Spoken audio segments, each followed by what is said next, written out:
Otieno malo kuna wechegi machegni.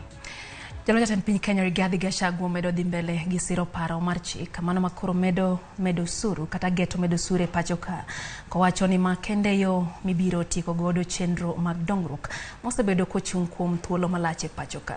Gachagua medo kwayo piny mondo mi osir paro mar chik no makoro medo kata geto ng'ado osach jotije ma pacho kaka yor jolo moko kuom chenro mag dongruok e thurka koreo koda kamago magedo mag udi manego gi ogonyore.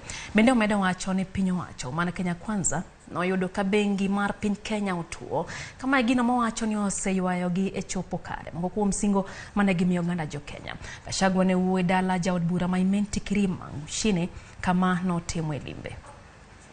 Kibaki akitoa ushuru atuongei. Ruta president akisema tutoe ushuru mnapiga kelele. Nyinyi mnajua kwamba ushuru ikitolewa hapa maendeleo ambayo tutakuwa nayo kwa hii nchi ni maendeleo itaenda juu na hiyo ndio hamtaki.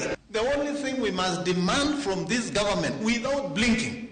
Na mimi nasema kama senator ya serikali ya Kenya Kwanza that we shall never allow anybody after Kenyans have been taxed to misappropriate the resources of this country. Enough is enough. Iko barabara mingi ilisimama inataka pesa. Pale unataka boreholes. Akina mama wale zaidi ya 70 years wanataka pesa yao mwisho wa mwezi. Hizi pesa lazima tutoe pahali fulani na hatutaki kukomba deni.